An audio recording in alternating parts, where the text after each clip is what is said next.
السلام عليكم ورحمة الله وبركاته. رجعت ريما لعادتها القديمة. رجع كولر اللي انا عارفه قبل كاس العالم للانديه، هو ده كولر اللي انا عارفه، اللي انا قلت مش على قد مستوى النادي الاهلي.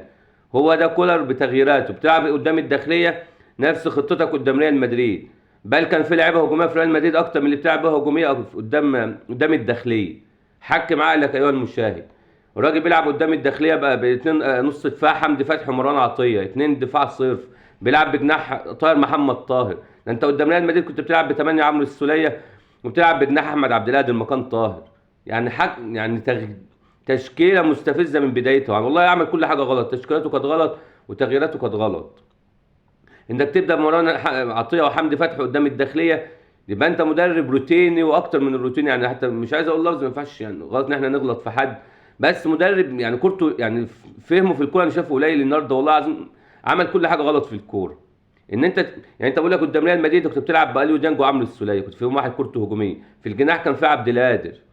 النهارده بتلعب بنبداوا بالتشكيله، الشناوي هنقول ما فيش علوش خلاف، محمد هاني ما فيش غيره باك يمين، اتنين قلب دفاع ياسر ابراهيم ورامي ربيعه ما فيش غيرهم، لان خالد عبد الفتاح اتصاب.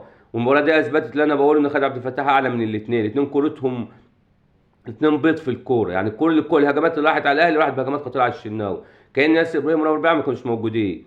باك شمال محمد اشرف، ودي مش يعني ايه، معلش خلاف كتير. مباراه زي الداخليه لما تلعب محمد اشرف من علي معلول، يعني عادي تعدي تتبلع. انك تلعب بقى بحمدي فتحي ومروان عطيه مباراه زي دي، يبقى انت لو ما طلعتش مدرب مجنون في مباراه زي الداخليه هتطلع مدرب مجنون في مباراه ايه؟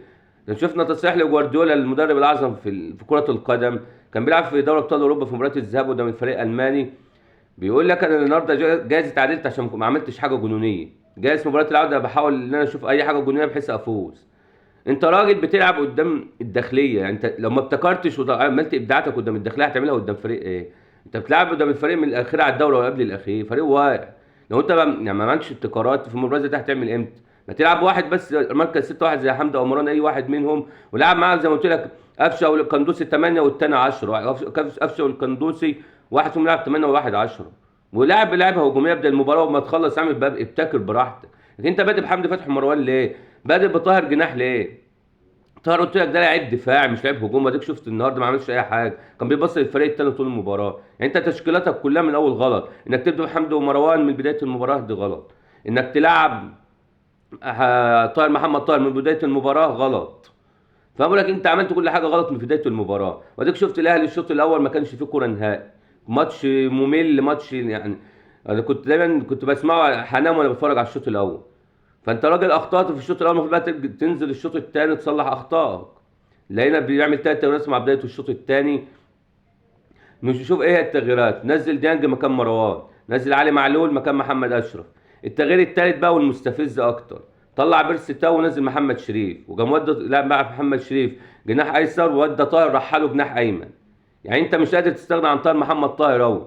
طب ما تطلع طاهر وانت منزل محمد شريف مكانه، ما تطلع طاهر وتسيب بيرسي تاو في مكانه. انت عامل زي تغيير فيريرا بالظبط، اما بيطلع عبد الشافي ويقوم مودي حمزه مسوس باك شمال، يعني هو عارف يلعب باك يمين راح توديه مكان عبد الشافي باك شمال. طب ما هو طاهر هو نفسه بالظبط اللي الكولر ده بيعمله معانا النهارده. انت مطلع بيرسي تاو مودي له طاهر جناح مكان بيرسي، طب ما تسيب بيرسي في الملعب، ما تسيب بيرسي تاو في الملعب وتسيب طاهر وطلع طاهر خالص ونزل شريف مكانه. بس انت معنى انت تودي طاهر مكان بيرسي تاو، يعني انت الراجل مش قادر تستغنى عن طاهر، شايفه قايم بادوار هجوميه ضخمه في الشوط الاول.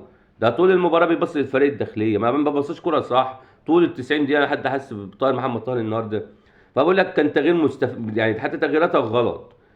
ملعب لحمدي فتحي طول الشوط الثاني راس حربه تاني، يعني ده من الاستفزازات اللي عملها النهارده. لما تطلع حمدي فتحي لما تنزل شادي حسين وطلع حمدي فتحي، ايه اللي جابرك انت تلعب بحمدي فتحي طول الشوط الثاني وراس حربه تاني؟ كل يوم كانوا بتوعين المباراه كان بيلعب راس حربه تاني طول الشوط الثاني حمدي فتحي، لما تطلع حمدي فتحي ونزل شادي حسين.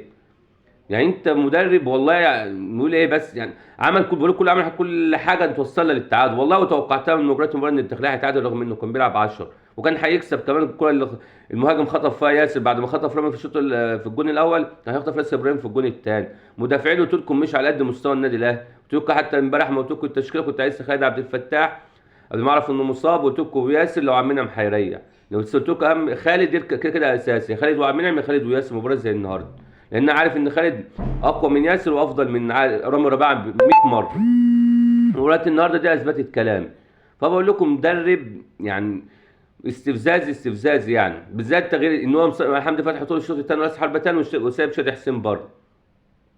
بعدها بقى لا مفيش فايده، المنتجه برضو تعادل، فقال لك على الدقيقه تقريبا 70 قال لك اعمل تغيير ثاني. جاب منزل جاب منزل قفشه ومطلع، منزل محمد مجدي قفشه وجا مطلع طاهر محمد طاهر، برضه سايب حمدي فتحي في الملعب. طب ما تعمل معاه التغيير في نفس الوقت، طلع حمدي ونزل شهاد. انت ايه الفكره؟ انت ساب يعني، انت ايه الفكره ان هو سايب يا جماعه حمدي فتحي طول الشوط الثاني راس حربه ثاني، واليو دانج لما نزل برضه مس باص كتير. تقريبا هو فعلا دي تاكد ان فعلا الراجل خلاص هو مهيأ خلاص انه راح الفريق التركي. انا بقول لكم 100% كده من مستوى اليو دانج في الفتره الاخيره ده، خلاص مهيأ ان هو خلاص راح بشكتاش السنه الجايه. ناس خلاص مش مركز مع الاهلي تمام.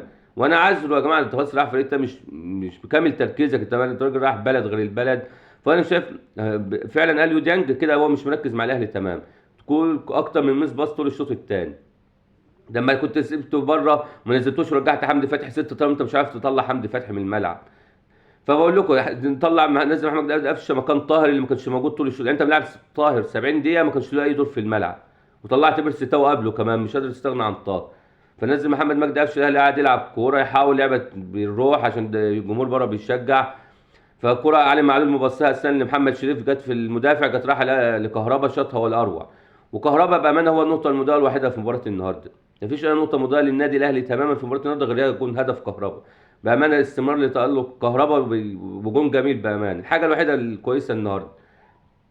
بعد ما جاب الهدف وفريق التاني انطرد منه واحد المدافع، وده برضو يا جماعه بيوريكم يعني الحكم كان لاقي على المباراه، محمد تقريبا اسمه محمد معروف ده. محمد معروف ادى ضربه جزاء وانذار لمدافع الفريق الداخليه. جارد فارم كلمه قال له لا هي فاول، وجاب بعد ما خلاها فاول جاب له طرد. طب انت كانت ضربه جزاء ما ادتلوش طرد؟ لما كانت ضربه جزاء يا اما ضربه جزاء من غير طرد، يا اما فاول بطرد. المفروض الطرد ده ما تدوش اساسا من الفار، ده لازم انت كنت تروح تشوفها. طب انت قررت تطرده وانت ما طردتوش من اول قرار ليك، كان لازم يروح للفار. ويا جماعه واي حد متابع التحكيم هيقول كده، انا راجل متابع، اي حد عارف تحكيم. الطرد ده مش من بتاع الفار هو اللي يقول لك اطرده. طب انت هتطرده لازم تطلع تشوفها الاول. ده اداله طرد، اداله فاول وجا طرده بعد ما قرر انه يديله فاول. طب انت ما طردتوش لما كنت حاسب ضربه جزاء. فبقول لكم دي فضيحه تحكيميه جامده من محمد معروف. هو مدرب، بقول لكم هو حكم كان زي الماتش، بقول لكم ما اثرش ولا حاجه على نتيجه المباراه، بس بقول لكم يوريك المستوى التحكيمي العقيم في الكره المصريه. بقول لك ادى ضربه جزاء وما ادالوش، اداله انذار بس، ولعب الكوره وخلاص وقرر. الفار قال له لا هي فاول من بره، انت خلاص لعبتها فاول. طب انت بتديله طرد ليه بعدها؟ ما انت ما طردوش، هو ضربه جزاء. الفار مالوش ان هو يقول لك اطرده ولا ما تطردوش غير لما تروح تشوفها لو انت قررت تطرده. فبقول لكم دي فضيحه تحكيميه جامده لكابتن محمد معروف. هو حكم مثلا قليل وزي حكام كتير قليلين في مصر. فبقى علينا. فانت الراجل خلاص بيلعبوا بقى 10 بعد الطرد ده. جا برضه سايب نفس، مصمم على نفس البتاع انه سايب حمدي فتحي في الملعب. جاي في الداخل 86 مطلع لي كهربا ومنزل شادي حسين. طب انت يا جماعه يا حد متابع كويس ما نظمش شادي؟ انت راجل منزله في الدقيقه 86. يعني انا راجل، انا لاعب عايز انزل العب في مباراه الداخليه وانت اكيد هاخد فرصتي، منزلني في الدقيقه 86 بتضيع وقت. طب انا انزل العب ازاي؟ انا لعب انا والله يعني الناس تعذر شادي حسين في كده يا جماعه. وانت تحسبه على دي فرصه؟ يعني انت بتحسبه دي فرصه لشادي حسين انه خد فرصه؟ منزله في الدقيقه 86 في مباراه الداخليه. يعني انت في مباراه الكبيره هتلعبني امتى؟ انت كده انت مباراه الداخليه اللي هي المفروض مباراه المراكز الخير عندهم المباريات السهله لاهلي، اللعيبه زي ده كان خد فرصه النهارده. فمنزله ده 86 يا جماعه بيضيع وقت بعد ما جاب الهدف. يعني انت ما نزلتش الشادي غير لما جبت الجون خلاص. فده دليل انت مش معترف بيه خالص. فطبيعي ان اللاعب يا جماعه ينزل مش هننزل يلعب من غير نفس. انا عايز الشادي حسين على نفسي اما نزل الاربع خمس زي اللي نزل، وجاب هيد برضه من تحرك ولعبها ما لعبهاش كويس اي نعم، بس ما دي جت من تحركاته. فبقول لكم كولر النهارده عرف ينكد ازاي على جمهور الاهلي، وده كولر اللي انا عارفه قبل كاس العالم للانديه بتغييراته الغلط. بل النهارده كانت تشكيله غلط وتغييرات غلط. فبقول يعني والله عرف ازاي يستفز الواحد ويستفز واحد، وانا كواحد يستفزني كاحد جمهور النادي الاهلي بتغييراته الغريبه وتشكيلته الاغرب. يعني بقول لكم نزل شادي حسين ده 86. بعدها ولاد الاهلي بقى خلاص عايز يضيع وقت، الكورنر في الدقيقه 87 علي معلول راح يحضن على الكوره، بيضيع وقت من الدقيقه 87. يا جماعه ما احنا بنلاعب مين؟ ده انت بتلاعب الداخليه، المفروض تفكر انك تجيب الهدف تاني عشان تخلص المباراه عشان ما يحصلش اللي حصل. لا علي معلول بيلعب الكورنر وراح يحضن على الكوره قدام الكوره في الدقيقه 87. انا بقول لكم الاهلي النهارده كان في حاجه كان كله غلط في غلط النهارده. فبعد الدقيقه في الوقت بدل الضايع بقى كوميديا رامي ربيعه، رجع رامي ربيعه اللي احنا عارفينه حركاته الغريب، كرة عرضية المهاجم لف بيه وجابها في الشناوي وهدف التعادل. وانا والله كنت متوقعها وتمنيتها، مش توقعتها بس توقعتها وتمنيتها من مجريات المباراة. الاهلي لا يستحق الفوز النهارده. المهاجم لف برامي ربيعه جه هدف التعادل، بعدها كرة ثابتة جاء واخد برده كرة من ياسر ابراهيم. ده عشان يوريكم ان فعلا ان الاثنين المدافعين اذا كان ياسر او رامي مش على قد النادي الاهلي.